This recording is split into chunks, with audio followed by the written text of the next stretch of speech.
I am Ashley Vance, 48 years old, and my husband served me divorce papers exactly 4 hours after I woke up from surgery to save his life. Before I tell you how I left him homeless and begging on the street, tell me where you are listening from in the comments. The first thing I felt was the burning.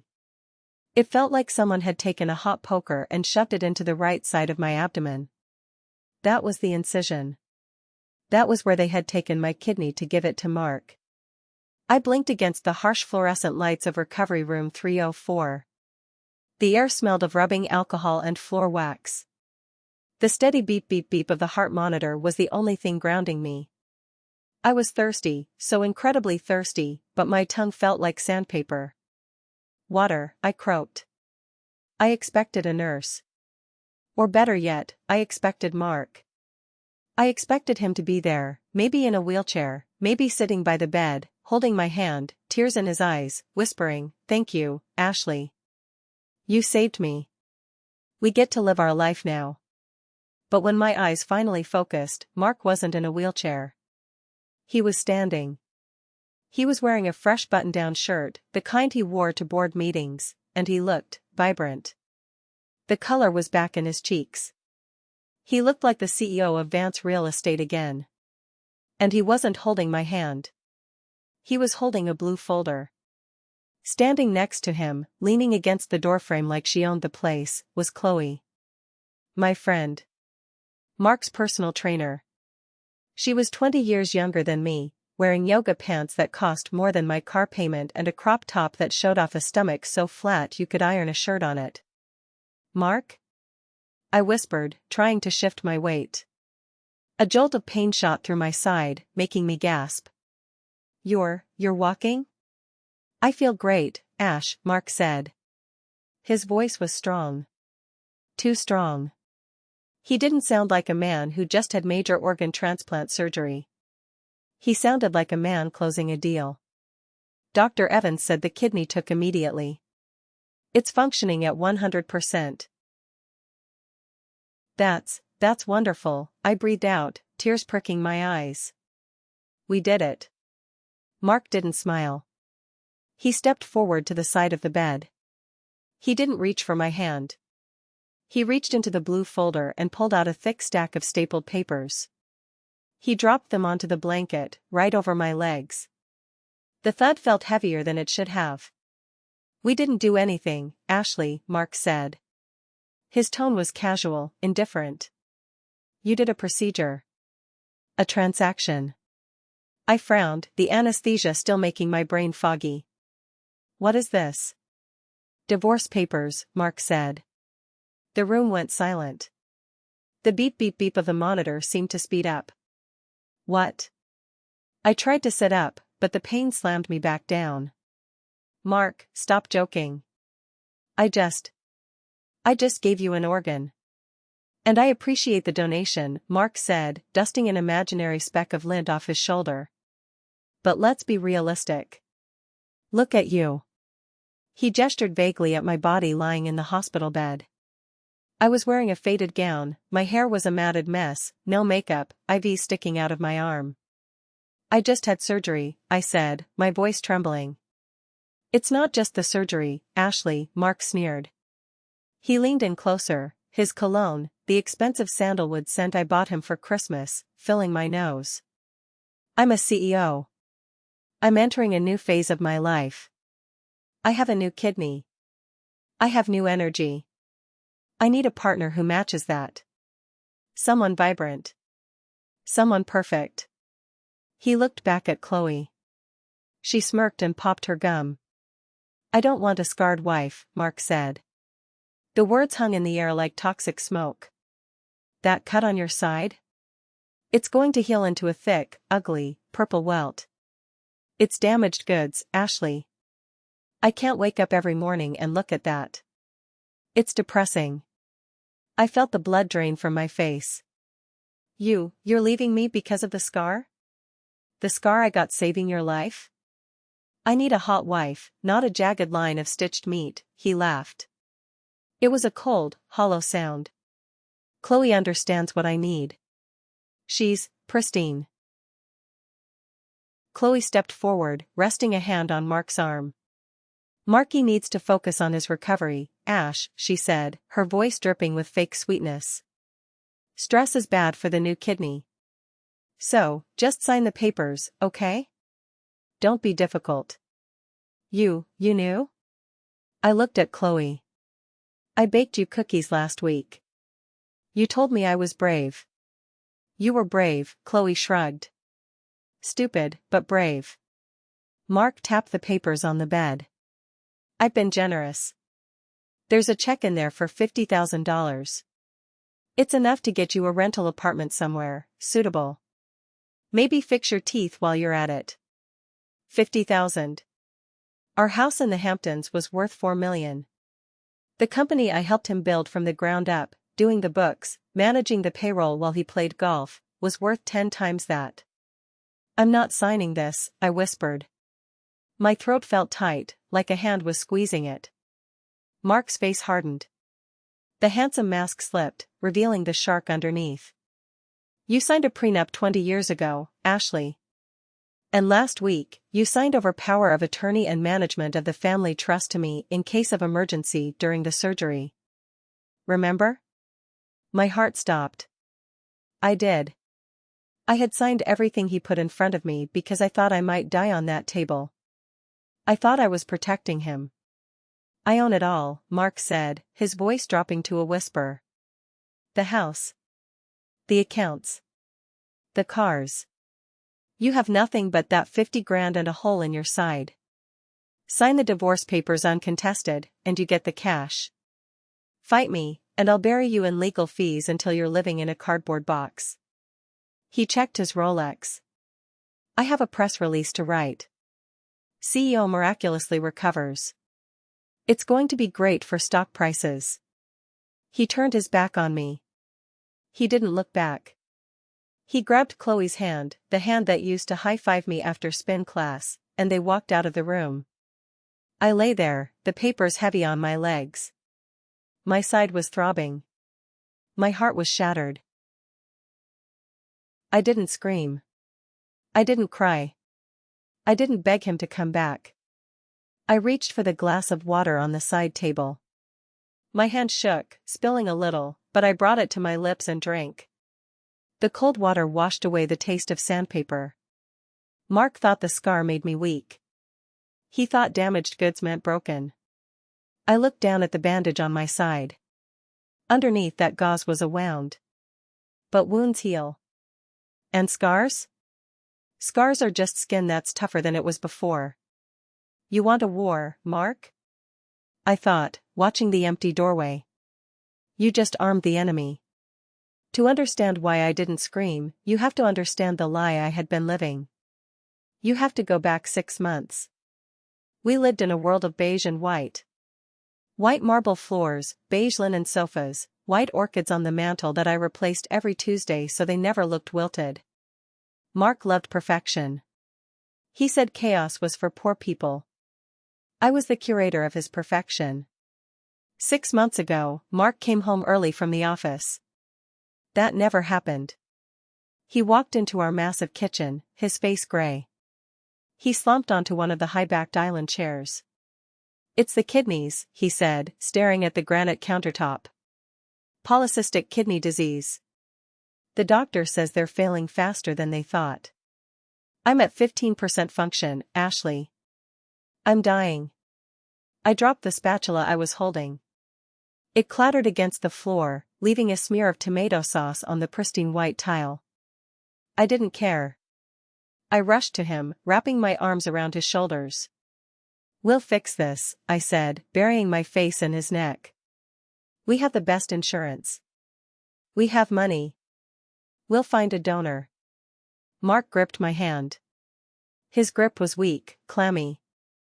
I can't go on dialysis, Ash. I can't be hooked up to a machine 3 days a week. The investors, if they see me weak, the stock will tank. They'll force me out as CEO. I need a transplant. Fast. From that day on, my life became his illness. I researched diets.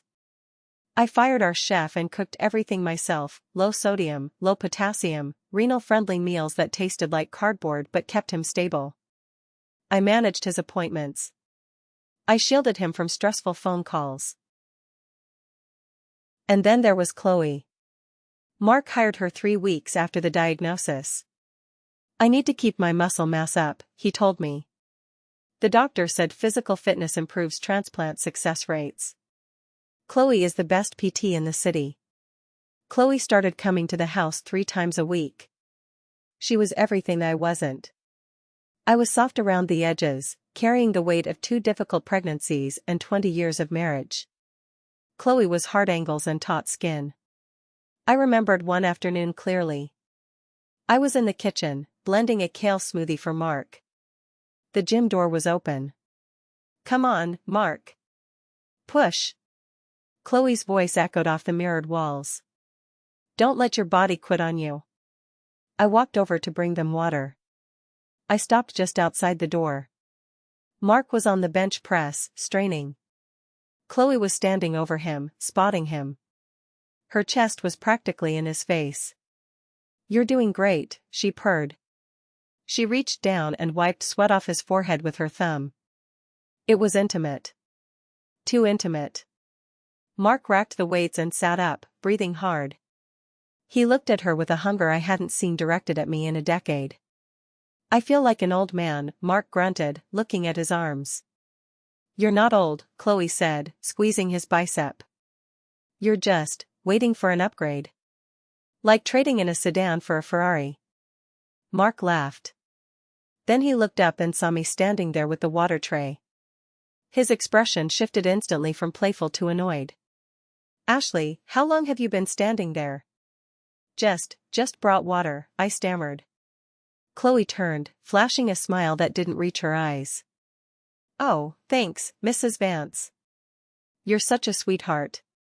Always taking care of the domestic stuff." "The domestic stuff?" Like I was the maid. "Mark," I said, ignoring her. "Dr. Evans called. He wants to discuss the donor list." Mark's face fell. "Right. The list."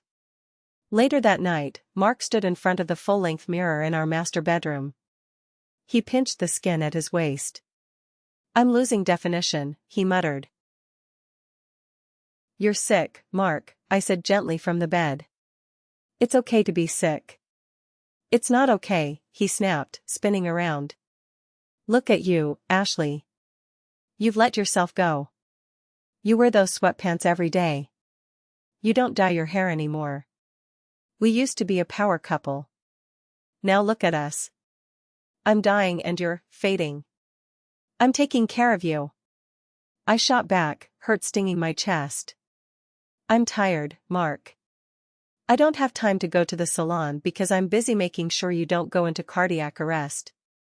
Mark sighed, rubbing his temples. "I know. I'm sorry. It's just, seeing Chloe today. She's so alive. So disciplined. It reminds me of what I used to be. What I want to be." I felt a cold knot in my stomach. "She's a trainer, Mark. It's her job to look like that." "Yeah," Mark murmured, turning back to the mirror. "It's her job. I should have seen it then." He didn't just want Chloe's fitness advice. He wanted her vitality. And he looked at me and saw mortality. He saw the sickness he was trying to outrun. But I was blind. I was a wife who loved her husband. I thought it was just the fear talking. I thought if I could just save him, the old Mark, the man who danced with me in the rain in Paris on our honeymoon, would come back. I was so wrong. The news came 2 months later. None of Mark's brothers were a match. His blood type was rare. The national waiting list was 5 to 7 years long. "I don't have 5 years," Mark said, sitting in Dr. Evans' office. He looked gaunt now, his skin taking on a yellowish tint. "There is one other option," Dr. Evans said, looking at his chart. "Spousal donation. It's rare to have a match, but—" "Test me," I said instantly. Mark looked at me. For a second, I saw surprise in his eyes. Maybe even guilt. But it vanished quickly, replaced by desperation. Are you sure, Ash? It's a major surgery. I'm sure. We did the tests. The blood work, the tissue typing, the cross-matching. Weeks of needles and anxiety. The night Dr. Evans called with the results, we were eating dinner in silence. The phone rang. I put it on speaker. Mrs. Vance? Dr. Evans' voice was tinny. We have the results. Frankly, it's miraculous. You're a perfect 6-point match. It's almost as if you were siblings. The rejection risk is incredibly low. I looked at Mark. He dropped his fork. He covered his face with his hands and started to sob. Thank God, he wept. Oh, thank God. He came around the table and fell to his knees beside my chair. He buried his face in my lap, crying like a child. You're saving me, Ashley, he choked out. You're literally giving me my life back. I promise, I swear to you, I will spend every day making it up to you. We'll go to Italy. I'll buy you that villa we talked about. Just us. A second honeymoon. A fresh start. I stroked his thinning hair, tears streaming down my own face. I love you, Mark. I'd do anything for you. You're my angel, he whispered. My hero. We scheduled the surgery for April. The weeks leading up to it were a blur of preparation. But looking back now, with the clarity of a woman scorned, I see the cracks. Mark stopped sleeping in our bed. I'm restless, he said. I don't want to keep you up. He moved into the guest room. He became obsessed with his phone. He changed the passcode. Work security, he claimed. With the medical leave coming up, the board is paranoid about data leaks. And Chloe. She was there more than ever. She wasn't just training him anymore, she was helping with meal prep or organizing his home office. One afternoon, I came home from the pharmacy with Mark's pre-op medications. I walked into the hallway and heard giggling coming from the office. Stop it, not here, Chloe's voice. Playful. Breathless. Why not? She's not home, Mark's voice. I froze. My heart hammered against my ribs. I pushed the door open. Mark was sitting at his desk. Chloe was standing behind him, leaning over his shoulder, looking at the computer screen. When I entered, they jumped apart. Ashley. Mark said, his face flushing red. You're back early. What's going on? I asked, looking between them. Chloe was just showing me some post-op recovery exercises, Mark stammered. Stretches for the lower back. On the computer? I asked, skeptical. Videos, Chloe said quickly. Smoothly. Instructional videos. We want to make sure Marky bounces back fast. She smiled that saccharine smile. You know, Mrs. Vance, you're so lucky. Most men would just let themselves go. Mark is fighting so hard to be the best version of himself for you. For me. Right, I said. I wanted to believe it. I needed to believe it. I was about to let a surgeon cut me open and take a vital organ for this man. The alternative, that my husband was cheating on me with his trainer while I prepared to save his life, was too horrific to contemplate. So I swallowed the suspicion. I pushed it down deep. Then came the paperwork. 1 week before the surgery, Mark sat me down in the living room. He had a glass of wine in his hand, grape juice for him, and a stack of documents. Ash, the lawyer sent these over, he said casually. Standard procedure for major surgery. Since we're both going under anesthesia at the same time, we need to make sure the estate is protected. If something happens to both of us, well, we need a plan. He handed me a document titled Durable Power of Attorney. This just says that if there are complications, I can make decisions for the company without waiting for probate, Mark explained. And this one?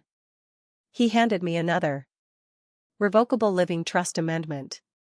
This just consolidates our assets so they're easier to manage while we're recovering. You don't want to be worrying about paying the bills while you're healing, right?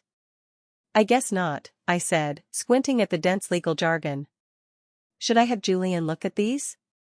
My dad's old lawyer? Mark stiffened. Julian? Honey, Julian is a dinosaur. He does wills for grandmas. These are corporate-level documents. My team handled it. Do you trust me? He looked me in the eye. The same eyes I was about to save. Do you trust me, Ashley? After everything we're about to do? Of course I trust you, I whispered. I picked up the pen. I signed. I signed away my rights to our joint accounts. I signed away my authority over the house. I gave him full control. Mark watched me sign, and for a split second, I saw a flicker of something on his face. Not gratitude. Not love. Relief. The kind of relief a gambler feels when the dice land on 7. Good, he said, snatching the papers away the moment the ink was dry. That's done. Now we can focus on the future. He stood up and walked to the window, looking out at the driveway where Chloe's bright red convertible was parked. She had left an hour ago, but he was staring at the spot where her car had been. The future, he murmured. It's going to be beautiful. I thought he meant our future. Back to the present. 3 days after Mark served me the papers in the hospital room. The hospital discharged me early.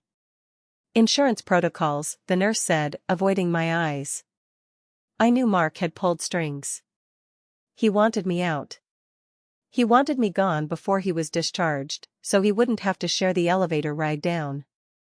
I stood on the curb outside the hospital entrance, clutching a plastic bag with my clothes and a small bottle of painkillers. It was raining. A cold, gray drizzle that soaked through my thin windbreaker. I called an Uber. I couldn't drive. The doctor said no driving for 6 weeks.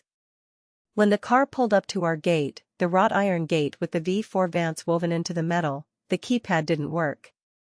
Code's not working, ma'am, the driver said. Try 1-9-9-8, I said. Our wedding year. Nope. Red light. I felt a surge of panic. I dialed the house phone. No answer. I dialed Mark's cell. Straight to voicemail. Just drive through when someone else leaves, I told the driver. We waited 10 minutes until a delivery truck exited. The Uber slipped in. When we got to the front door, my key didn't turn. Mark had changed the locks. While I was in the hospital, recovering from giving him a kidney, he had changed the locks on the house I had lived in for 20 years. I pounded on the door. Mark. Open this door. I live here. My side screamed in protest. I doubled over, clutching my incision. The pain was blinding, a hot knife twisting in my gut. The door opened. But it wasn't Mark. It was a security guard. A stranger in a black uniform. Mrs. Vance? He asked. Yes. Let me in. I need my pills. I need my bed. I'm sorry, ma'am, the guard said, stepping into the doorway to block me. Mr. Vance has instructed that you are not allowed on the premises. You've been trespassed. Trespassed? I screamed, my voice cracking. I own this house. My name is on the deed. Not anymore, ma'am, the guard said. He held out a manila envelope. Mr. Vance left this for you. He said your personal effects are inside. I grabbed the envelope. Inside was a key card to a Motel 6 on the outskirts of town and a check for $500. Not the $50,000 he promised. Just $500. Personal effects? I gasped. My clothes? My jewelry? My mother's photo albums? He said anything left inside is considered marital property under dispute and will be handled by the lawyers. You need to leave, ma'am. Or I have to call the police. I looked past him into the foyer. I saw a pair of neon pink sneakers by the door. Chloe's sneakers. She was in there. In my house. Probably wearing my robe. Probably drinking from my favorite mug. He's sick, I spat at the guard. He needs care. Ms. Chloe is taking care of him, the guard said impassively. I crumbled. I physically couldn't stand anymore. The Uber driver, a kind older man named Hector, came up the steps and took my arm. Come on, lady, Hector said gently. Don't give them the satisfaction. I'll take you to the motel. The motel was grim. The carpet smelled of stale smoke and despair. I lay on the lumpy mattress, staring at the water stain on the ceiling. My phone buzzed. A notification from the bank. Alert, joint checking account ending in 4545 has been closed. Another notification. Alert, credit card ending in 8890 has been declined. He was cutting off the oxygen. I tried to stand up to go to the bathroom, and realized I couldn't. The bed was too low. My core muscles had been sliced through. I was trapped on a motel bed, alone, with no money, a fresh wound, and a husband who had stolen my organ and my life. I dragged myself to the mirror above the dresser. I lifted my shirt. The bandage was peeling at the corner. I pulled it back. The scar was angry. A jagged, red zipper running 6 inches across my flank. It was swollen and bruised purple and yellow. It was ugly. I don't want a scarred wife. Mark's voice echoed in my head. I touched the scar. It was hot to the touch. I looked at my reflection. My eyes were sunken. My skin was pale. I looked like a ghost. Maybe he was right. Maybe I was damaged goods. Maybe I had served my purpose, I was just an incubator for his spare part, and now that the transaction was complete, I was trash. I sank to the floor, weeping. The pain in my body was nothing compared to the pain in my soul. I had loved him. I had truly, deeply loved him. I had given him a piece of myself so we could grow old together.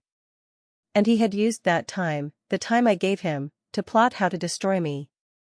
But as I sat there on the dirty carpet, crying until my throat burned, something changed. The tears stopped. I looked at the scar again. This wasn't a mark of shame. It was a receipt. He took my kidney. He took my house. He took my money. But he forgot one thing. He forgot who did the books. For 20 years, I managed Vance Real Estate's finances. I knew where every dollar was buried. I knew about the offshore accounts in the Caymans he thought I was too domestic to understand. I knew about the shell companies he set up to dodge taxes. I wiped my face. I struggled to my feet, using the dresser for support. The pain was still there, sharp and biting, but now it felt like fuel. You want a hot wife, Mark? I whispered to the empty room. I'll show you heat. I'm going to burn your whole world down. The next morning, the anger had solidified into a cold, hard rock in my chest. I woke up in the motel, ate a stale granola bar from my purse, and opened my laptop. I logged onto Facebook. There it was. The post Mark had threatened to make. Mark Vance, CEO, feeling blessed at Vance Estate. Life is full of second chances. After a miraculous recovery from kidney surgery, I'm thrilled to announce I'm 100% back in the game. A huge thank you to my amazing physical therapist and partner, Chloe, who has been my rock through this recovery. Sometimes, you have to cut away the dead weight to let the new growth shine. Here's to new beginnings. #survivor, #new life, #power couple. Attached was a photo. It was taken on the back patio of my house. Mark was sitting in a lounge chair, looking healthy and tanned, a filter, obviously. Chloe was sitting on his lap, wearing a white bikini, holding a glass of champagne. She was beaming. He was looking at her like she was the sun.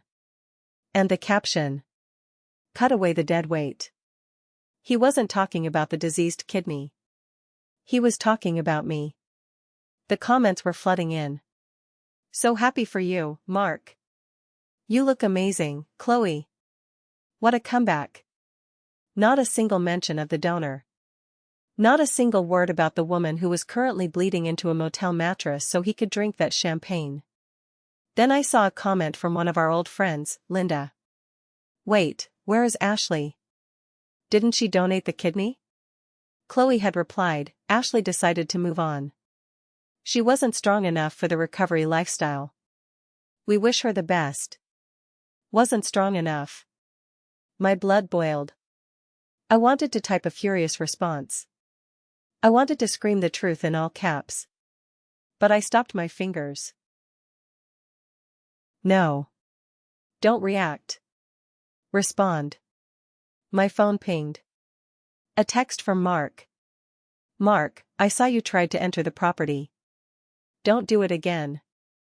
The restraining order is being filed today. I'm sending you another $500. Consider it a down payment on your new life. Don't contact me unless it's through my lawyer to sign the papers. Then, a second text. Mark, by the way, the doctors say my creatinine levels are perfect. Your kidney works better in me than it ever did in you. Guess it prefers a winner. That was the moment. That was the moment the last shred of love I had for him died. It withered and turned to ash. A winner, I said aloud. I looked at the check for $500 he had left with the guard. I needed money. I needed a lawyer. And I needed one fast. I couldn't access our joint funds. But I remembered something. A secret. 5 years ago, my grandmother passed away. She left me a small inheritance. Mark had pestered me to put it into the joint investment account, to grow it with his stocks. But my grandmother, a tough woman from the Bronx, had pulled me aside before she died. Ashley, never give a man the keys to your entire life. Keep a run money fund. Just in case. I had listened. I put the money, about $25,000, into a high-yield savings account at a completely different bank. I never told Mark. I never declared it on the tax forms he saw. I logged into that bank. The money was there. It wasn't millions. It wasn't enough to buy back my house. But it was enough to hire a shark. I showered, wincing as the water hit my bandage. I put on the only clean outfit I had, a pair of jeans and a loose sweater. I put on lipstick.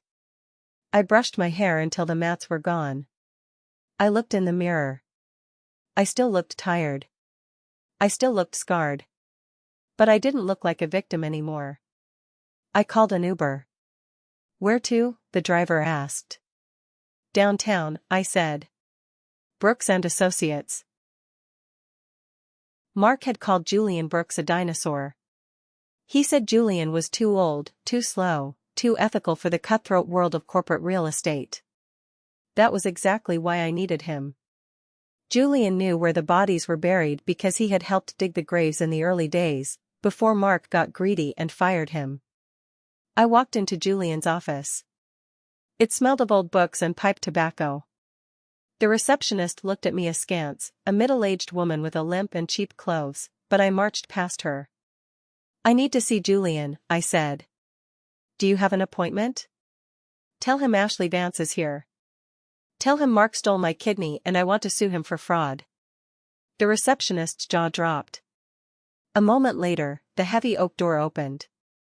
Julian Brooks stood there.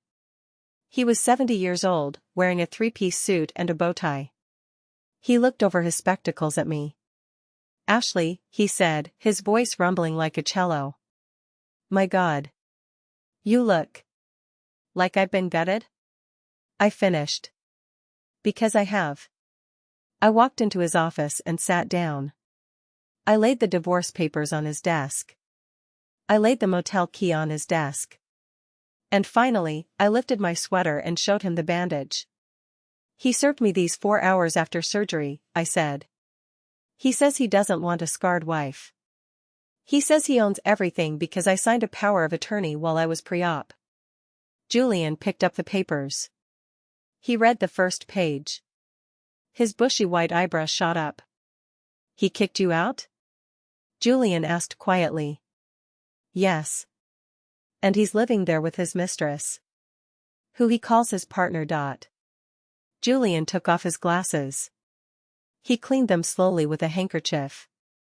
I saw a flash of anger in his eyes, a cold, calculated anger that matched my own. Mark always was an arrogant son of a bitch, Julian said. But this? This is biblical. He says I can't win, I said. He says I signed the rights away. You signed them under duress, Julian said. But proving that is hard. We need to prove premeditation. We need to prove he planned this before you went under the knife. If we can prove he intended to divorce you before he took the organ, then the donation wasn't a gift. It was theft by deception. It's fraud. It's battery. Battery? Cutting someone open without valid informed consent is battery, Ashley. If you only consented to the surgery because you thought you were saving your marriage, and he knew the marriage was already over, that consent is void. Julian leaned forward. But we need proof. We need a smoking gun. Did he write anything down? Did he tell anyone?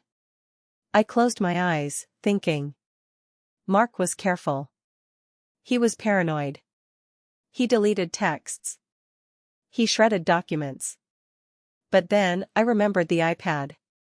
The old iPad he had thrown at me 3 months ago when he bought the new Pro model. Here, take this junk, I don't need it, he had said. I had used it to watch Netflix in the hospital. It was in my bag. I have his old iPad, I said, pulling it out. But he wiped it.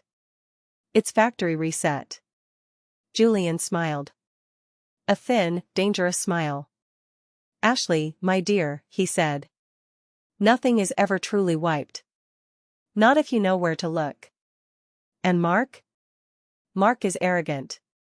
Arrogant men make mistakes. They forget the cloud. Julian called in his paralegal, a young tech wizard named Leo. Leo plugged the iPad in. If he didn't remove this specific device from his iCloud account before resetting it, and if we can guess his password. I know the password, I said. It used to be his birthday. Then he changed it. But I saw him type it in once. It's 041598. What's that? Julian asked. Chloe's birthday, I said, my voice dripping with acid. April 15, 1998. Leo typed it in. The screen flashed. Incorrect password. My heart sank. Try one more, I said. Try. 100000001 million? Leo asked. It's his goal, I said. His net worth goal for the quarter. Leo typed 1000000. Access granted. The iPad synced. Emails started flooding in. Photos. And the calendar. Look at the calendar, Julian commanded. Go back 3 months. Before the surgery. Leo scrolled back. There, I pointed. What is that? On February 12, 2 weeks before I was tested as a donor, there was an entry. Consultation, Dr. H. Plastic Surgery. 10 a.m. Plastic surgery? I frowned. Mark didn't get plastic surgery. Click the notes, Julian said. Leo clicked. The note attached to the calendar entry read, Subject, Scar Revision Inquiry. Question, how soon after a nephrectomy can a scar be removed? Patient, future wife, C. Chloe. He was asking about removing the scar for her. He thought she was going to be the donor? No. Chloe wasn't a match. No, Julian said, reading my mind. He wasn't asking for her. Look at the next line. Note, if current wife donates, scar will be unsightly. Need grounds for loss of attraction in prenup clause 4B. The room stopped spinning. It just froze. He had planned it. He had actually consulted a doctor to confirm that the scar would be ugly enough to use as a legal excuse to dump me. He had weaponized my own body against me before he even took the organ. That's it, Julian whispered. That's the smoking gun.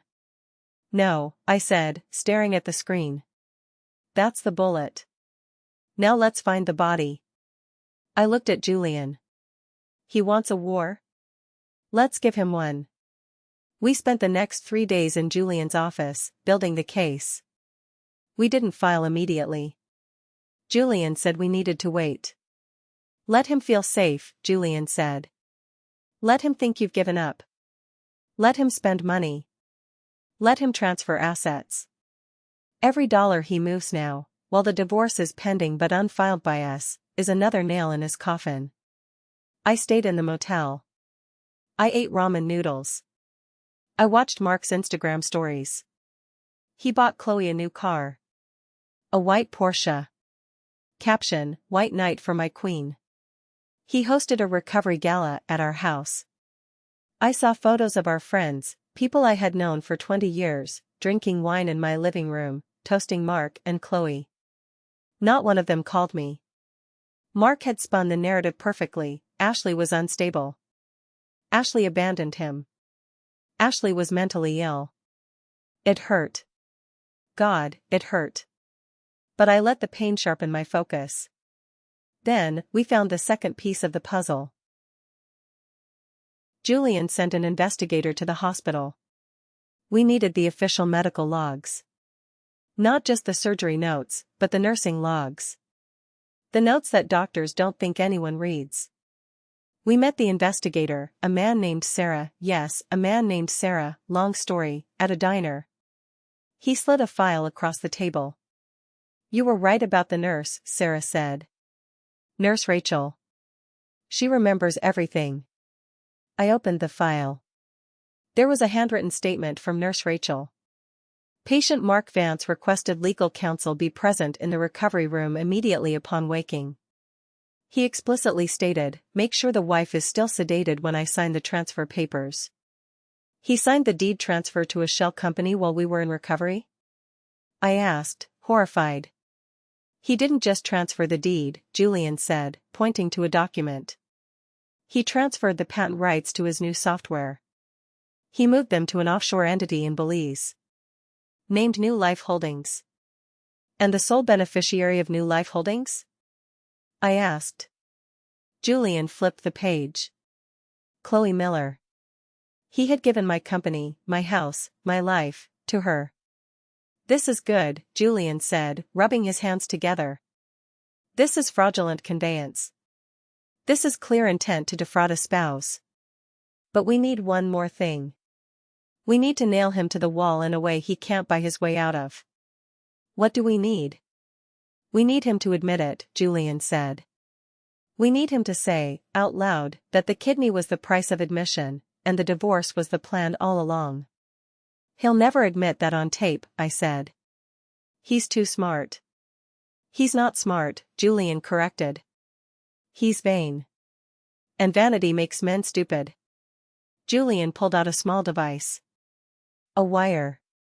You're going to meet him, Julian said. You're going to play the broken, desperate ex-wife. You're going to beg. You're going to tell him he was right, that you're damaged goods, and you just want a little bit of money to go away. You need to stroke his ego until he feels safe enough to brag. I touched the scar on my side. It was still tender. I have to see him? You have to face him, Ashley. Can you do it? I thought about the Porsche. I thought about the deadweight caption. I thought about the way he looked at my scar like it was garbage. When? I asked. Tomorrow. The mediation hearing. He thinks you're coming to sign the settlement for $50,000. He thinks you've surrendered. I took the wire. I'll be ready. The next morning. I wore a baggy sweater. I didn't wear makeup. I let my shoulders slump. I practiced looking defeated in the motel mirror. I walked into the conference room at the high-rise law firm Mark had hired. The table was mahogany, long enough to land a plane on. Mark sat at the head. Chloe was next to him, scrolling on her phone, looking bored. His lawyers, 3 of them, in suits that cost more than my grandmother's life savings, flanked him like guard dogs. When I walked in, Mark didn't even stand up. Finally, he said, "I have a tea time at 2 o'clock. Let's make this quick." Julian sat next to me. He opened his briefcase slowly. "Mr. Vance," Julian began. "My client is struggling. She is homeless. She is in pain. She is willing to accept your offer, but she needs closure." Mark smirked. "Closure is a myth, Julian. Cash is reality." "Ashley," Julian said, turning to me. "Go ahead." I looked up. I made my lip tremble. I forced tears into my eyes. It wasn't hard, the humiliation was right there on the surface. "Mark," I whispered. I don't understand. I gave you my kidney. I saved your life. Did you always plan to leave me? Or did I do something wrong during the recovery?" Mark sighed. He looked at Chloe. They shared a look of amusement. "Ashley, look at yourself," Mark said, leaning back, hands behind his head. "It wasn't about what you did wrong. It was about math. I needed a kidney. You were a match. I needed a new life. You were an anchor." "But..." I sniffled. "You promised. You said we'd go to Italy." "I said what I needed to say to get you on that table," Mark said coldly. "It's called sales, Ashley. You close the deal. Once the kidney was in, the deal was done. You served your purpose. So..." I paused, making sure the microphone taped to my chest could catch every syllable. "So you planned this? You planned to take the kidney and then dump me? Before the surgery?" Mark laughed. "Honey, I had the divorce papers drafted 3 months ago. I just needed to keep you sweet until the harvest." "The harvest?" He called my surgery a harvest. "You used me," I said, my voice shaking with genuine rage now. "I utilized a resource," Mark corrected. "And now that resource is depleted. Sign the papers, Ashley. Take the 50 grand. Go buy some scar cream. Stop being pathetic." I looked down at the table. "Okay," I whispered. "I'll sign." Mark slid the papers toward me. He uncapped a gold fountain pen and held it out. "Good girl," he said. I reached for the pen. My hand brushed his. And then, I stopped. I looked up. I let the broken wife mask fall away. I straightened my spine. I looked him dead in the eye, and I let a cold, sharp smile spread across my face. "Actually," I said, my voice clear and steady, "I don't think I will." Mark frowned. "What?" "I don't think I'll sign," I said. "And I don't think you're going to that tea time." "What is she talking about?" Mark snapped at Julian. Julian smiled. He reached into his briefcase and pulled out a different folder. A red one. "We're not here to settle, Mr. Vance," Julian said. "We're here to serve you." "Serve me what?" "A lawsuit," I said, standing up. "For fraud, battery, intentional infliction of emotional distress, and..." I looked at Chloe. "Conspiracy to defraud." "You're crazy," Chloe said, laughing nervously. "You have no proof." I tapped my chest, right where the wire was hidden. "I have everything," I said. "And I recorded that entire confession. I said what I needed to say to get you on the table. The jury is going to love that." Mark's face went white. Pure, chalk white. You wore a wire?" "I learned from the best," I said. "You taught me to do whatever it takes to close the deal, right, Mark?" I leaned across the table. Well, Mark. I'm not the anchor anymore. I'm the storm. I turned to Julian. Let's go. I think we're done here. We walked out.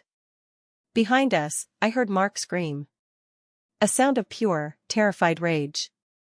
It was the most beautiful sound I had ever heard.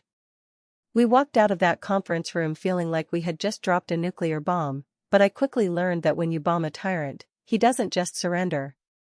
He burns the earth. Mark didn't go to his tea time. Instead, he went to war. The retaliation started less than 24 hours after the mediation. I was back in my motel room, eating a cup of yogurt that I had bought from the vending machine, when my phone started buzzing. Not a text. Not a call. An alert. Ding. Ding. Ding. It was my social media. Instagram, Facebook, even LinkedIn. I opened Instagram and felt the blood drain from my face. My feed was flooded with comments from strangers. Gold digger. How could you abandon a sick man? Psychotic ex-wife. He almost died and you want his money? Disgusting. I shook my hand so hard I almost dropped the phone. What was happening? Then I saw it. A link to an article on a gossip site, The City Insider. The headline screamed in bold, black letters, CEO Mark Vance, my wife abandoned me on my deathbed for a payout. I clicked the link, my heart hammering against my ribs like a trapped bird. There was Mark. He was wearing a soft, gray sweater. He never wore sweaters. He said they made him look soft, sitting next to Chloe, who was wiping a tear from her eye. The article was a masterpiece of fiction. Mark claimed that I was the one who demanded the divorce. He claimed that I had leveraged the kidney donation to extort him for millions, and when he refused to pay up, I threatened to ruin his reputation. I'm heartbroken, Mark was quoted as saying. I thought our love was unconditional. But it turns out, her love had a price tag. And that price tag was my company. Chloe had a quote too. I'm just trying to help Mark heal. His stress levels are dangerous. It's sad to see a woman so consumed by greed. I threw the phone across the room. It hit the wall with a satisfying crack, but the damage was done. He was controlling the narrative. He was using his power, his connections, and his PR team to paint me as the villain before we even stepped foot in a courtroom. But the PR attack was just the opening salvo. The real missile hit at 4 p.m. I received an email from Julian. Subject, emergency motion. Ashley, Mark's team has filed an emergency motion to freeze the grandmother's inheritance account. They are claiming it is marital assets hidden from discovery. The judge has granted a temporary freeze until the hearing. My run money. The $25,000 that was keeping me alive, paying for the motel, feeding me. Gone. Frozen. I stared at the email. I had $42 in cash in my wallet. My credit cards were dead. My savings were locked. I had a half-eaten yogurt and a scar that still throbbed every time I moved. He was trying to starve me out. He knew I couldn't afford a protracted legal battle. He knew Julian worked on a retainer, but expert witnesses, filing fees, investigators, those cost money. Panic, cold and sharp, started to rise in my throat. I couldn't breathe. I felt the walls of the motel room closing in. I was 48 years old, and I was about to be homeless. Truly homeless. I grabbed my coat and walked out into the cool evening air. I needed to move. I walked down the strip of cheap motels and fast food joints, the neon lights blurring through my tears. I walked until my legs burned. I walked until I found myself in a park, sitting on a rusted swing set. He wins, I whispered to the empty playground. He has the money. He has the press. He wins. But then, my phone, cracked screen and all, buzzed again. It was a text from an unknown number. I saw the article. I was the night nurse on the 4th floor. He yelled at you while you were sleeping. I heard him call you an incubator. Fight him. I stared at the screen. A stranger. A witness. Then another text. This one from Linda, my old friend who I thought had abandoned me. Ash, I don't believe a word of it. Mark hit on me at the Christmas party last year while you were in the kitchen. I was too scared to tell you. I'm so sorry. If you need a place to stay, my guest house is open. Fuck him. And then, a third notification. A Venmo transfer. $500 from Ethan, my nephew. Note, kick his ass, Aunt Ash. I sat on that swing and let out a sob that sounded more like a laugh. He thought he could isolate me. He thought that by taking my money and my house, he took my worth. But he forgot that I had spent 20 years being kind. I had spent 20 years remembering birthdays, baking casseroles for sick neighbors, helping friends with their taxes. Mark bought people. I had built relationships. He had followers. I had friends. I stood up from the swing. The pain in my side flared, but I welcomed it. It was a reminder. I walked back to the motel, not with the shuffle of a victim, but with the stride of a woman on a mission. I called Julian. He froze the money, I said. I know, Julian's voice was grave. Ashley, this makes things harder. We might need to. No, I cut him off. He froze the money because he's scared. He knows what we have on that tape. He's trying to break me before we get to court. It's a war of attrition, Julian agreed. Then let's stop playing defense, I said. He wants to talk to the press? Let's talk to the press. But not the gossip rags. We go to the financial press. We go to the IRS. The IRS? Julian asked, his tone shifting from concern to intrigue. Mark transferred the patent rights to a shell company in Belize, I said, my accountant brain firing on all cylinders. He did it to hide assets from me. But Julian, he never declared that transfer to the SEC. And I know for a fact he didn't pay the capital gains tax on the valuation. I heard Julian's chair squeak as he sat up. Tax evasion. If we tip off the IRS, I said, they freeze his assets. Not just the joint ones. The corporate ones. Everything. If I can't eat, Mark Vance doesn't get to eat either. Ashley, Julian said, and I could hear the smile in his voice. Remind me never to cross you. Too late for Mark, I said. File the whistleblower complaint. Tonight. The next 2 weeks were a blur of forensic accounting and survival. I moved into Linda's guest house, a small, cozy cottage that smelled of lavender and safety. It was a far cry from the marble mausoleum I used to live in, but it felt more like home than that mansion ever did. While Mark was busy doing photo shoots with Chloe for Entrepreneur magazine, headline, The CEO Who Cheated Death, I was sitting in a windowless room in Julian's office with Leo, the paralegal, and a forensic accountant named Sarah. Sarah was a tiny woman with thick glasses and a terrifying intellect. She looked at spreadsheets the way other people looked at art.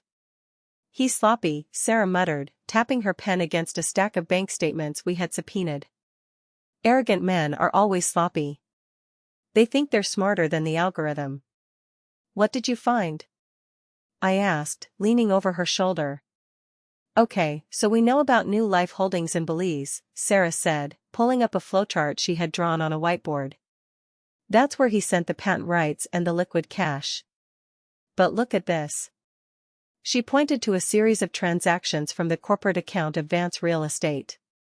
Every month for the last 2 years, there's a recurring payment of $15,000 to a company called Apex Consulting. I remember that, I said. Mark said they were external auditors. He said it was mandatory compliance. Sarah smirked. I looked up Apex Consulting. The registered address is a P.O. box in a strip mall in Jersey. And the registered agent? She slapped a piece of paper on the table. Chloe Miller. I gasped. He was paying her? For 2 years? He was funneling money to her, Sarah corrected. But here's the kicker. He classified these payments as professional services on the company tax returns. He deducted them as business expenses. I felt a laugh bubbling up in my throat. He wrote off his mistress as a tax deduction? Exactly, Sarah said. Which is tax fraud. But it gets better. Remember the consultation log from the plastic surgeon? The one where he asked about removing your scar? I'll never forget it, I said, touching my side. Well, I cross-referenced the date of that consultation with his credit card statement. He paid a $5,000 retainer to the surgeon that day. So? He paid it with the health savings account, HSA, Sarah said, her eyes gleaming. The family HSA. The one meant for your recovery. The cruelty was breathtaking. He had used the money saved for my medical care to pay a deposit on a surgery to erase me for his mistress. We have him on fraud. We have him on tax evasion. We have him on dissipation of marital assets, Julian said, walking into the room. But the piece de resistance arrived this morning. He held up a thick envelope. The discovery request came back from the hospital. The full unredacted logs. I took the envelope. My hand shook. Inside was a transcript of the conversation Mark had with the anesthesiologist right before I was wheeled into the OR. Dr. Lee, Mr. Vance, just to confirm, your wife is the donor. You understand the risks to her? Mr. Vance, yes, yes. Just get the kidney out. Make sure it's a clean cut. I don't want the organ damaged. Dr. Lee, and your wife? Mr. Vance, she's tough. Just keep the scar low. I don't want it showing in a bikini. Dr. Lee, sir, the incision placement is determined by anatomy, not aesthetics. Mr. Vance, whatever. Just get it done. I have a flight to book for next month. He was booking travel while I was being prepped for surgery, I whispered. We have enough, Julian said. We don't just have a case for divorce. We have a case for criminal fraud. We're going to amend the filing. We're going for RICO charges if we can prove the company was a criminal enterprise used to launder money to Chloe. RICO? I asked. Like mobsters? Like organized crime, Julian said. Because that's what this was, Ashley. It was a conspiracy. Him and Chloe. They conspired to steal your organ and your fortune. The phone on Julian's desk rang. He picked it up, listened for a moment, and his face broke into a wolfish grin. That was the IRS, he said, hanging up. They just served a freeze order on Vance Real Estate. And on New Life Holdings. What does that mean? It means, Julian said, that as of 5 minutes ago, Mark Vance cannot access a single dime. His credit cards are bricks. His company accounts are locked. He is officially destitute until the audit is complete. I leaned back in my chair. I imagined Mark standing at a checkout counter, maybe buying Chloe another diamond, and hearing the cashier say, declined. It's not enough, I said. Julian looked at me. What do you mean? We crippled him financially. He still has his reputation, I said. He still has the narrative. People still think he's the hero survivor. I want the world to see the scar. You want to go to trial? Julian asked. Mark's lawyers called this morning. They want to settle. They're offering $2 million now that the IRS is involved. They want to make this go away quietly. $2 million. It was enough to retire. It was enough to disappear and live a quiet, comfortable life. It was the easy way out. But then I thought about the text from the night nurse. I heard him call you an incubator. I thought about the women who would read that article and think it's okay for men to use them and discard them. No settlement, I said. Ashley, trial is brutal, Julian warned. They will attack you. They will slut-shame you. They will bring up every mistake you've ever made. They will put you on the stand and try to break you. I stood up. I walked to the window and looked out at the city skyline. Somewhere out there, Mark was panicking. He already broke me, Julian, I said, turning back. He broke me open and took a piece of me. But he forgot that when you break something open, you see what it's really made of. We go to trial, I said. I want him to look at the jury and tell them why he threw me away. I want him to say it under oath. Julian nodded slowly. He closed the folder. See you in court, Mrs. Vance. The day of the trial, New York City was sweltering. It was a humid, sticky July morning, the kind that makes your clothes cling to your skin. But inside the Manhattan Supreme Court, the air was freezing. I walked in flanked by Julian and Leo. I wore a navy blue dress. High neck, long sleeves. Conservative. I wanted the focus to be on my words, not my body. Not yet. The courtroom was packed. The City Insider article had done its job, the press gallery was full. I saw reporters from the Post, the Times, and a dozen blogs. Cameras weren't allowed, but sketch artists were already sharpening their pencils. And there was Mark. He sat at the defense table.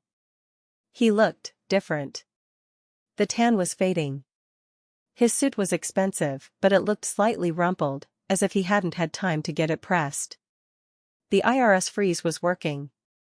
No more assistants to handle the dry cleaning. Chloe wasn't sitting next to him. She was in the back row, wearing oversized sunglasses and a headscarf, trying to look invisible. The rat, sensing the sinking ship, was keeping her distance. Mark looked up as I entered. For a second, our eyes locked. I expected to see the arrogance, the sneer. But instead, I saw fear. It was a flickering, desperate thing behind his eyes. He quickly looked away, shuffling papers that his lawyer, a slick man named Mr. Sterling, was whispering about. All rise, the bailiff bellowed. Judge Coleman entered.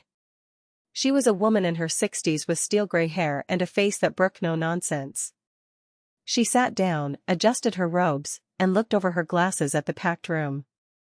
This is Vance versus Vance, she said. I will not tolerate a circus. If I hear an outburst, you will be removed. Opening statements. Julian stood up. He didn't use a podium. He walked right up to the jury box. Ladies and gentlemen, Julian began, his voice low and mesmerizing. This is not a divorce case. Divorce is what happens when love fades. This is a heist. He paused, letting the word hang in the cold air. The defendant, Mark Vance, didn't just steal money. He didn't just steal a house. He stole a human organ. He cultivated a woman's love, harvested her kidney like a crop, and then discarded the donor like a husk. I watched the jury. 7 women, 5 men. 2 of the women looked horrified. One man, a construction worker type with crossed arms, looked skeptical. We will show you documents, Julian continued. We will play you recordings. We will show you that while Ashley Vance was lying on an operating table, praying for her husband's life, Mark Vance was on the phone with his bankers, moving her life savings to an offshore account for his mistress. Julian turned and pointed a shaking finger at Mark. He calls himself a survivor. We call him a predator. Then it was Mr. Sterling's turn. Mark's lawyer was the opposite of Julian. He was loud, aggressive, theatrical. Objection to the theatrics. Sterling shouted before he even began. He walked to the jury, smiling like a used car salesman. Ashley Vance is a woman scorned, Sterling said. We all know the saying. Hell hath no fury. But let's look at the facts. She donated a kidney voluntarily. She signed the consent forms. She signed the financial agreements. And now? Now that the marriage didn't work out, which happens to 50% of couples, she wants to rewrite history. She wants to paint a tragic picture to extort a successful man. Sterling stopped in front of me. He looked down at me with pity. She claims she was coerced. But we will show that Ashley Vance was desperate to save a failing marriage, and she used her kidney as a bargaining chip. When it didn't work, she decided to destroy the man she couldn't keep. I sat stone still. Bargaining chip. He was twisting the knife. The first day was a parade of financial witnesses. Sarah, our forensic accountant, was brilliant. She walked the jury through the Apex Consulting payments. She showed the new life holdings transfer. But Sterling was good. On cross-examination, he tried to confuse the issue. Isn't it true, Miss Sarah, that CEOs often use complex structures for asset protection? Sterling asked. Asset protection, yes. Fraud, no, Sarah shot back. That's your opinion, Sterling sneered. By 4 p.m., I was exhausted. My side ached from sitting up straight for hours. As we were leaving the courtroom, Mark blocked my path in the hallway. The bailiff was a few steps away, distracted. You look tired, Ash, Mark said. His voice was low, venomous. You know, this is going to drag on for months. I can keep going. Can you? How's the run money holding out? He knew about the frozen account. He was mocking me. I looked at him. Really looked at him. I saw the sweat beading on his upper lip. I saw the tremor in his hand holding his briefcase. I'm not tired, Mark, I said. I'm just warming up. And by the way, nice suit. Is it off the rack? It bunches at the shoulders. Mark flinched. Vanity. Always his weak spot. See you tomorrow, I said, and walked past him. That night, alone in the guest house, I couldn't sleep. The next day was my turn. I had to take the stand. I had to let Sterling tear me apart. I stood in front of the mirror. I lifted my shirt. The scar was fading from purple to a silvery pink, but it was still raised. It was still there. I traced the line of it. I don't want a scarred wife. I realized then that I had been hiding it. Even in court, I wore the high neck, the loose dress. I was still playing by his rules. I was still ashamed. I went to the closet. I looked at the clothes Linda had loaned me. There was a dress. A fitted, cream-colored sheath dress. It was elegant, professional, but it had a cutout detail on the right side. A subtle, architectural cutout that exposed the waist. If I wore it, the scar would be visible. Not the whole thing, but the top inch of it. The beginning of the story. I touched the fabric. If I hid the scar, I was agreeing with him that it was ugly. If I showed it, I was owning it. I took the dress off the hanger. When I walked into the courtroom on day 2, a hush fell over the room. I was wearing the cream dress. I heard the gasps. The cutout on the side revealed a glimpse of skin, and right there, stark against my pale flesh, was the top of the jagged, pink scar. I saw Mark's eyes widen. He nudged Sterling. They whispered frantically. They hadn't expected this. They expected the frumpy, hiding housewife. They got the warrior. I took the stand. The Bible felt cool under my hand. I do, I said, swearing to tell the truth. Julian started gently. He asked about the marriage, the diagnosis, the decision to donate. I loved him, I said, looking at the jury. It wasn't a decision. It was a reflex. He was my husband. If he needed a hand, I would give him a hand. He needed a kidney, I gave him a kidney. And did Mr. Vance ever express gratitude? Julian asked. He called me a hero, I said. He promised me a trip to Italy. He told me we were starting a new chapter. And when did that change? The moment I woke up, I said. He served me the papers while I was still numb from the anesthesia. Julian nodded. Your witness. Mr. Sterling stood up. He didn't smile this time. He looked like a butcher eyeing a carcass. Mrs. Vance, Sterling said, walking to the podium. You claim you were blindsided. But isn't it true that your marriage had been sexless for 2 years prior to the surgery? Objection. Julian shouted. Relevance. It goes to the state of the marriage, Your Honor, Sterling argued. She claims it was a happy marriage. I'm proving it wasn't. Overruled, Judge Coleman said. Answer the question. My face burned. Yes. Mark. Mark had lost interest. Lost interest, Sterling repeated. Or perhaps he found you, let's use his word. Homely? He was sick, I said. I was taking care of him. And isn't it true, Sterling pressed, that you offered the kidney as a way to guilt him into staying with you? You thought, if I save him, he can't leave me? No, I said firmly. I thought, if I don't save him, he dies. So it was altruistic? Sterling laughed. Yet here we are, fighting over millions of dollars. If you're so selfless, why aren't you walking away? Why are you trying to destroy his company? Because he stole it from me. I snapped. Ah, anger, Sterling smiled. We see the real Ashley. Vindictive. Jealous. You're jealous of Ms. Chloe Miller, aren't you? He pointed to the back of the room. Chloe sank lower in her seat. She's younger. She's fitter. She's unscarred, Sterling said. It eats you up inside, doesn't it? I looked at Sterling. Then I looked at Mark. He was smirking. He was enjoying this. He loved seeing me humiliated. I took a deep breath. I turned to the judge. Your Honor, I said. May I stand up? Judge Coleman looked surprised. You may.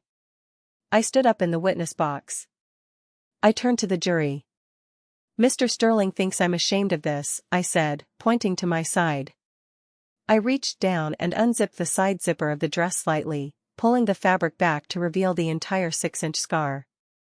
It was raised, red, and raw. The jury gasped. The construction worker leaned forward. This, I said, my voice ringing through the silent courtroom, is not a mark of jealousy. It is the price of his life. Mr. Sterling asks if I'm jealous of Chloe? No. I pity her. I looked directly at Chloe. Because I know what it costs to love Mark Vance. It costs you pieces of yourself. First your dignity. Then your money. Then your body. I paid the price. I have the receipt branded on my skin. I turned back to Sterling. I'm not here for revenge because he left me. I'm here for justice because he robbed me. He looked at the scar and called it damage. I look at it and I see the only honest thing in this room. Silence. Absolute silence. Sterling opened his mouth, but nothing came out. He had tried to shame me, and I had turned the shame into a weapon. No further questions, Sterling muttered, sitting down. I sat back down. My hands were trembling, but not from fear. From adrenaline. Call your next witness, Judge Coleman said, her voice softer than before. We call Mark Vance, Julian said. Mark stood up. He adjusted his tie. He looked furious. He marched to the stand like he was marching to a firing squad. This was it. The arrogance. Julian didn't waste time. Mr. Vance, Julian said. Did you, or did you not, plan to divorce your wife 3 months before the surgery? No, Mark lied. It was a difficult decision made after, reflecting on our compatibility during recovery. Reflecting, Julian repeated. Interesting word. Let's look at your reflections. Julian signaled to Leo. Exhibit C, Julian said. The consultation log from Dr. Harrison, plastic surgeon. Dated February 12. Mark froze. He hadn't seen this. We had kept it back as a surprise. Julian read it aloud. Patient asks, if current wife donates, scar will be unsightly. Need grounds for loss of attraction in prenup. Did you write this query? Julian asked. Mark stuttered. I was asking hypothetically. For a friend. For a friend? Julian laughed. You paid the retainer with your own HSA card. Was the friend you? It was a stressful time. Mark shouted. I was dying. You don't know what it's like to face death. You make crazy plans. So you admit it was a plan? Julian pounced. No. I mean. And let's listen to this, Julian said. Exhibit D audio recording. Date, mediation session. Julian pressed play. My voice filled the room. So you planned this? Before the surgery? Mark's voice, clear as a bell. Honey, I had the divorce papers drafted 3 months ago. I just needed to keep you sweet until the harvest. The harvest. The word echoed in the courtroom. Harvest. Harvest. Harvest. The jury looked sick. One woman covered her mouth. The construction worker shook his head in disgust. Mark looked like he was going to vomit. He gripped the railing of the witness stand. That was taken out of context, Mark whispered. Context? Julian roared. The context is that you viewed your wife as livestock. You harvested her organ and then tried to slaughter her finances. Objection. Sterling screamed. Badgering the witness. Sustained, Judge Coleman said, but she was glaring at Mark with pure contempt. I have no further questions for this individual, Julian said. Mark stepped down. He stumbled slightly. He walked back to his table, but he didn't look at the jury. He knew. He had lost them. But we weren't done. We have one final witness, Julian said. We call Nurse Rachel Simmons. Rachel walked in. She was wearing her scrubs. She looked small, terrified, but determined. She took the stand. Miss Simmons, Julian asked. You were the recovery nurse for Mrs. Vance? Yes. Did you witness anything unusual on the day of the surgery? Yes, Rachel said. Her voice shook, then steadied. Mr. Vance woke up first. He was in the adjacent bed. He called for his lawyer immediately. His lawyer? Yes. A man in a suit came in. Mr. Vance asked for the papers. He said. Rachel paused, looking at Mark. Mark was staring at the table. He said, Is she out? Is the cow still sleeping? Gasps. Loud ones this time. And then? And then he took her hand, Mrs. Vance's hand, while she was unconscious. He put a pen in it. And he tried to trace a signature on a document. Forgery? Julian asked. Attempted, Rachel said. I stopped him. I told him I'd call security. He laughed and said, Fine, I'll get her to sign it when she's groggy. It's easier that way. Did you log this? I did, Rachel said. I wrote it in the nursing notes. Husband attempting to coerce signature from sedated patient. Julian turned to the jury. This wasn't just a bad marriage, ladies and gentlemen. This was a predation. He waited until she was drugged, cut open, and vulnerable to rob her. Julian sat down. Sterling didn't even cross-examine Rachel. He knew it would only make it worse. The closing arguments were short. Julian simply pointed at my scar. That is the evidence, Julian said. She gave life. He took everything. Give it back to her. The jury deliberated for 2 hours. When they came back, Mark was sweating through his suit. I sat with my hands clasped, praying. Have you reached a verdict? Judge Coleman asked. We have, Your Honor. In the matter of the prenuptial agreement? We find it invalid due to fraud. In the matter of the asset transfer to New Life Holdings? We find it fraudulent and void. In the matter of damages? We find for the plaintiff, Ashley Vance. The foreman took a breath. We award Mrs. Vance 100% of the marital assets. Furthermore, for the count of intentional infliction of emotional distress and battery, we award punitive damages in the amount of $10 million. Mark's head snapped back like he had been shot. $10 million. That was everything. That was the company. That was the offshore accounts. That was the future. Order, Judge Coleman said. Mr. Vance, you are hereby ordered to surrender all financial controls immediately. Furthermore. She paused.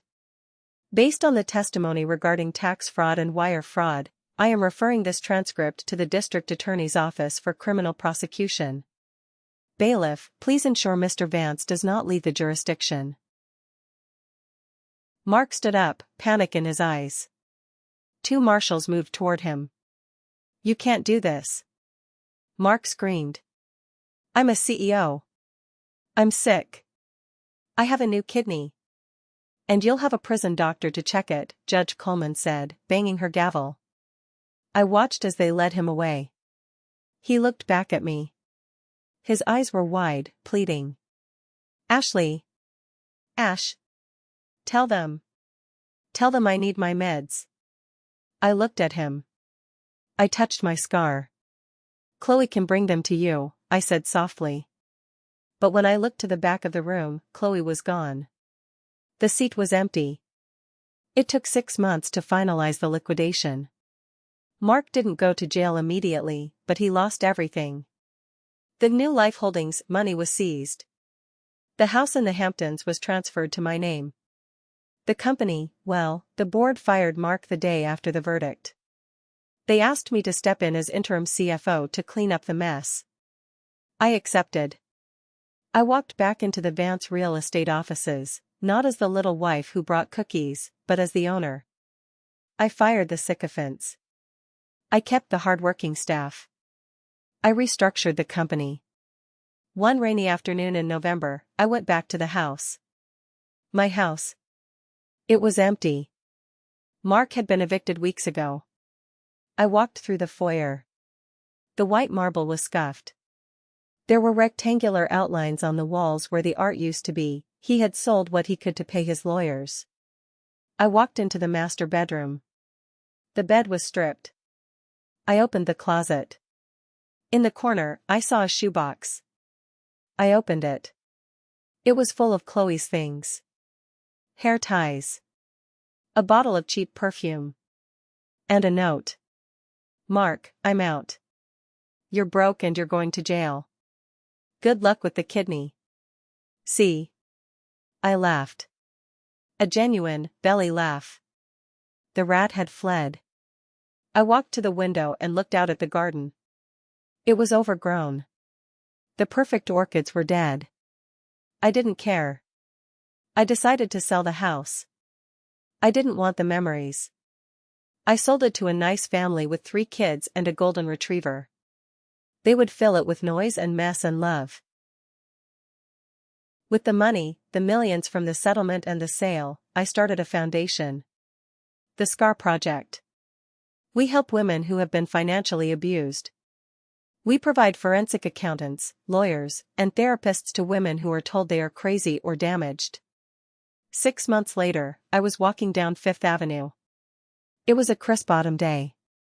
I was wearing a trench coat, but underneath, I wore that cream dress with the cutout. I passed a homeless man sitting on a grate near St. Patrick's Cathedral. He was holding a cardboard sign, sick. Hungry. Please help. I stopped. There was something familiar about the slump of his shoulders. I walked closer. It wasn't Mark. Mark was currently in a federal facility in Danbury, serving 3 years for wire fraud. But it looked like him. It looked like the fear I saw in his eyes that day in court. I reached into my purse. I pulled out a $20 bill. I handed it to the man. Buy yourself a hot meal, I said. Then I kept walking. I caught my reflection in a shop window. My hair was styled. My eyes were bright. I looked whole. I touched my side. The scar was there. It would always be there. It was a silver line that divided my life into before and after. Before, I was a wife. After, I was a woman. Mark was right about one thing. He did need a new life. And I gave it to him. I gave him the life of a man who has to face his own reflection in a metal mirror. And me? I got a new life too. I stopped at a flower shop and bought a bouquet of wildflowers. Messy, colorful, imperfect. I walked home, the wind in my face, the scar on my side pulsing with a steady, strong rhythm. Thump thump. Thump thump. It wasn't just a kidney. It was a heart. And for the first time in 20 years, it was beating only for me.